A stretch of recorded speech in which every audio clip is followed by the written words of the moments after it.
ప్రతి ఒక్కడి కళ. ఇప్పుడు ప్రతి యూత్లో ఉన్న కళ ఒకటే, సొంతంగా ఏదో చేయాలి, ఏదో సాధించాలి అనే కళనే ఉంటుంది. కానీ ఎవరు ఏం చేయలేరు. ఎందుకు? సహాయం సహకారం ఎవరికి ఎవరు ఇవ్వరు. నువ్వు ఏదైనా స్టార్ట్ చేయాలని చెప్పేసి నీ ఇంట్లో అడుగు, చెప్తారు ఎవరైనా? చేస్తారు ఎవరైనా? ఎవరు చేయరు. ఎందుకు? అవన్నీ చదువుకున్న పోయి జాబ్ చేసుకో అంటారు. సరే, అందరి గురించి పక్కన పెట్టి నాకు తెలిసిన ఒక వ్యక్తి గురించే మాట్లాడు. ఒక ఐడియా వచ్చింది, ఒక ఐడియాని ఎక్కడికో తీసుకెళ్ళామని ట్రై చేస్తున్నాడు. కానీ దానికి ఆయనకు కావాల్సిన సహాయ సహకారాలు కుటుంబం నుంచి లేదు, ఫ్రెండ్స్ నుంచి అలా అలా కొంచెం కొంచెం వచ్చాయి. తర్వాత తనకు పార్ట్నర్ ఉన్నాడు. ప్రతి కంపెనీ ప్రైవేట్ లిమిటెడ్ అవ్వాలి అంటే ఒక ఫౌండర్, కో ఫౌండర్ ఉంటాడు. అలాంటి సిచ్యువేషన్లోనే అతను ఇంకో ఫ్రెండ్ని తీసుకుంటాడు. ఒకరు ఫౌండర్ అనేవాడు వర్క్ హోలిక్ ఉంటాడు, కో ఫౌండర్ అనేవాడు సహాయ సహకారాలు ఇద్దరు సపోర్టింగ్ ఉంటాడు. కానీ when co founder won't support any founder, అంటే స్టార్ట్ చేసిన వాడికి కో ఫౌండర్ అనేవాడు సపోర్ట్ చేయలేదనుకోండి, ఆ కంపెనీ ఎటు కొనసాగలేదు. రియాలిటీలో ఏమైంది అంటే తను అన్నీ చేస్తున్నాడు ఫౌండర్ అనేవాడు, కో ఫౌండర్కి ఫోన్ చేస్తాడు, అరే ఏమైందిరా అని, నాకు మూడ్ బాగాలేదు, నేను ఎట్లనో ఉన్నా, నేను చేయలేను. These are the answers. అరే ఆన్సర్లు ఇవి కాదు. నువ్వు నీ పర్సనల్ లైఫ్ని పక్కన పెట్టుకో. నీ పర్సనల్ లైఫ్ వేరే ఉంది, నీ ప్రొఫెషన్ వేరే ఉంది. స్టార్ట్ చేస్తాం అన్నప్పుడు నీ పర్సనల్ లైఫ్ని ప్రొఫెషనల్ లైఫ్తో కంపేర్ చేయొద్దు. ఎందుకు చేస్తారు? అట్లా చేయడం వల్లనే ఒక ఐడియా, ఒక ఆలోచన, ఏదో చేయాలి అన్న ఉన్న ఇంటెన్షన్ ఉన్నోడికి, ఇంట్రెస్ట్ ఉన్నోడికి కూడా చేయలేకపోతున్నాడు. నీలాంటి వారి వల్ల ఏమైపోతుంది అంటే, నువ్వు డిప్రెషన్ ఉన్నా, నాకు బాగాలేదు అని అంటే చెయ్యాలి అనుకున్న ఇంట్రెస్ట్ ఉన్నోడికి కూడా ఏమైపోతుంది, అరే వీడే ఇట్లున్నా నేను ఎందుకు చేయాలి అన్న నెగిటివ్ ఇంప్రెషన్, నెగిటివ్ థాట్ అనేది స్ప్రెడ్ అవుతుంది. సరే వాడు ఎలాగైనా చేద్దామంటే మన రూల్స్ అండ్ పాలసీసెస్ ఉంటాయి. ఒక స్టార్టప్ ప్రైవేట్ లిమిటెడ్ ఉంది అంటే దానికి రూల్స్ అండ్ పాలసీసెస్ ఉంటాయి. ఏదైనా సరే డిసిజన్ తీసుకోవాలి అంటే ఒకరు తీసుకోకూడదు, ఇద్దరు తీసుకోవాలి. అలా ఒక్కరు ఫెయిల్ అయినా కూడా టోటల్ హోల్ స్టార్టప్ అనేది ఫెయిల్ అవుతుంది. సపోజ్ మన హైదరాబాద్లో తీసుకున్నాం, సంవత్సరానికి 100 స్టార్టప్లు వస్తాయి. ఆ 100లో ఎన్ని మిగులుతాయి? సర్వైవ్ అయ్యి ఒక 2-3 ఉంటాయి. అంతకుమించి ఎక్కువ సర్వైవ్ అయితే కావు. ఎందుకు? ఎకనామికల్లీ, ఫినాన్షియల్లీ సపోర్ట్, బ్యాక్గ్రౌండ్, నీకు ఇన్వెస్ట్ చేసిన వాడు ఎవరు దొరకరు. ఎందుకు దొరకడు? బయట కంట్రీల్లో చాలా ఎర్లీ ఏజ్లోనే ఆంటర్ప్రెనర్లు అవుతారు. ఎట్ ద ఏజ్ ఆఫ్ 21, 22, 23లోనే ఆంటర్ప్రెనర్స్ అవుతారు. ఇండియాలో అవ్వరు ఆంటర్ప్రెనర్స్. ఎందుకు? బయట కంట్రీస్లో ఇన్వెస్టర్స్ ఉంటారు. ఒక్కసారి ఇన్వెస్టర్ దగ్గరికి వెళ్ళి నీ ఐడియా చెప్పినావు అనుకో, వాడికి నచ్చిందనుకో, వాడికి వచ్చి ఇన్వెస్ట్ చేస్తాడు. ఇక్కడ మన ఇండియాలో అట్లా ఉండదు. నువ్వు ఒక ఐడియాతో పోతే ఒక ఇన్వెస్టర్ దగ్గరికి పోతే ఏం చెప్తాడు?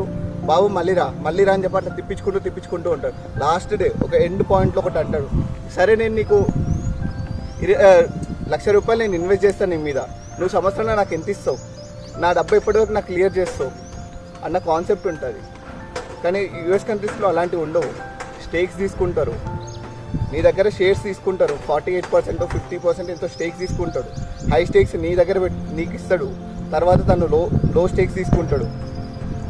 ఇక్కడ అట్లా ఉండదు. నేను నీకు ఎంత పెడతాను, నువ్వు నాకు ఎంత ఇస్తావు, ఇవే ఉంటుంది. ఇప్పుడు సపోజ్ తెలంగాణ గవర్నమెంట్ తీసుకొచ్చింది ఒకటి టీ హబ్ అని చెప్పి. ఏం చేస్తుంది టీ హబ్? తెలంగాణ వచ్చి ఇప్పటికీ 8 years 10 years అవుతుంది. టీ హబ్ అని చెప్పి స్టార్ట్ చేసి తెలంగాణ గవర్నమెంట్ ఫామ్ చేసినప్పుడు టీ హబ్ని స్టార్ట్ చేసింది, తెలంగాణ హబ్. ఏంటి? ఇన్నోవేషన్స్కి మేము ప్రియారిటీ ఇస్తాము, ఇన్నోవేషన్స్ తీసుకుంటాం. ఎక్కడ తీసుకుంటారు సార్ ఇన్నోవేషన్స్? ఎవరు తీసుకోరండి ఇన్నోవేషన్లు అవన్నీ. ఇక్కడ డబ్బు ఉందా అయితే నీకు టీ హబ్లో మెంబర్షిప్ ఇస్తాడు. లేదంటే నువ్వు ఒక రెప్యుటేషన్ ఉన్న కాలేజ్లో, పెద్ద కాలేజ్లో, యూనివర్సిటీలో చదువుతున్నావా, అప్పుడు నీకు టీ హబ్లో ఇస్తాడు. ఒక నువ్వు నార్మల్ సాదా కాలేజ్లో చదువుకుంటా, నువ్వు పోయి అడుగు, నీకు ఇయ్యడు. ఏముందంటాడు ఐడియా, ఇది ఉందని చెప్తావు నువ్వు, నాకు అవసరం లేదు నీలాంటి వాళ్ళు, నాకు నీలాంటి వాళ్ళు అవసరం లేదు అని చెప్పి పంపిస్తాడు. అయిపోయా. అక్కడితో ఏమైపోతుంది? నువ్వు స్టార్ట్ చేయాలనుకుంటావు, నీదో కళ ఉంటుంది, నీదో డ్రీమ్ ఉంటుంది, అక్కడితో ఎండ్ అయిపోతుంది నీ డ్రీమ్ అనేది. నువ్వు నీ ఇంట్లో వెళ్ళి అడుగుతావు ఫినాన్షియల్ సపోర్ట్ ఇవ్వండి అమ్మా, అన్న, నాన్న అని చెప్పి, ఎవరు ఇవ్వరు. ఎందుకంటే we are in the middle class. నువ్వు అదే గోల్డెన్ స్పూన్తో ఉంటుంటే ఇట్లా నీకు అదే ఐడియా వస్తాయి, నువ్వు ఎవరిని అడగాల్సిన అవసరం లేదు, నీ ఇంట్లోనే చేస్తావు. ఇక్కడ మిడిల్ క్లాస్లో అలా ఉంటుంది. చదువుకోవాలి, చదువుకొని ఒక దగ్గర పని చేయాలి. ఒక దగ్గర ఎట్లా అంటే వాడు 10 గంటలు చెప్తే 10 గంటలు పని చేయాలి, 20 గంటలు చెప్తే 20 గంటలు పని చేయాలి. ఫైనల్లీ మంత్లీ శాలరీ తీసుకొని సర్వే అవ్వాలి. ఇదే కాన్సెప్ట్. ఒక్కసారి సపోర్ట్ చేయండి. బీటెక్లో ఉన్న వాళ్ళకి, బీటెక్ అయిపోతున్న వాళ్ళకి ఎన్నో ఐడియాస్ వస్తాయి. ఎందుకు అప్పుడు ఐడియాస్ వస్తాయి, మిగిలిన ఏజ్ వాళ్ళకి ఎందుకు రావు అంటే వాళ్ళు అప్పటికి అలవాటు పడరు ఒకరి కింద పని చేయాలి అని చెప్పి. వన్స్ వాళ్ళకి ఇట్లా ఒకరి కింద పని చేయడం అలవాటు అయ్యింది అనుకోండి, ఐడియాస్ అనేవి రావు. అక్కడితో వాడు లోపల ఐడియా క్రియేట్ చేయాలన్న థాట్ చచ్చిపోతుంది. ఇక పైసలు సంపాదించాలి, నా ఫ్యామిలీ, ఇవన్నీ గుర్తొచ్చు. One support startup. ఒక్కసారి స్టార్టప్కి సపోర్ట్ చేయండి, ఒక ఆంటర్‌ప్రెన్యూర్ని తీసుకురండి. లైఫ్ లాంగ్ గుర్తుపెట్టుకుంటాడు. ఎవరు హెల్ప్ చేసిందంటే వాళ్ళు చెప్తారు. ఏ స్టేజ్కి వెళ్ళినా కూడా వీడు ఒక్క స్టార్టప్కి హెల్ప్ చేస్తే వాడు ఇంకో 2 స్టార్టప్కి హెల్ప్ చేస్తాడు. ఎందుకంటే ఆ పెయిన్ మీరు హెల్ప్ చేసిన పర్సన్కి తెలుసు, ఒక ఆంటర్‌ప్రెన్యూర్గా వాడికి తెలుసు. నువ్వు ఒక ఆపర్చునిటీ కోసం ఒక దగ్గరికి వెళ్తావు, వాళ్ళు రిజెక్ట్ చేస్తారు. ప్రతి ఒక్కరు రిజెక్ట్ చేసేసి ఒక్కరైనా ఆపర్చునిటీ ఇవ్వరని కూర్చుంటారు. ఎట్ ద ఫైనల్ డే ఇది అవ్వదు. లాస్ట్కి వాడి కళ చచ్చిపోతుంది, వాడి లోపల ఉన్న పాజిటివ్ వైబ్స్ చచ్చిపోతాయి. ఎలా అయిపోతుందో తెలుసా, వాడు ఒక చేతగాని వాళ్ళగా అయిపోతాడు. ఏం చేయలే, నేను ఒక లూజర్ అన్న ఇంటెన్షన్లోనే బతికేశాడు. ఇంకా బతికేసి ఏదో కంపెనీలో వెళ్ళి జాబ్ చేసి, ఇదే కదా కావాల్సింది మనకు. జాబ్ చేయాలి, పైసలు సంపాదించాలి.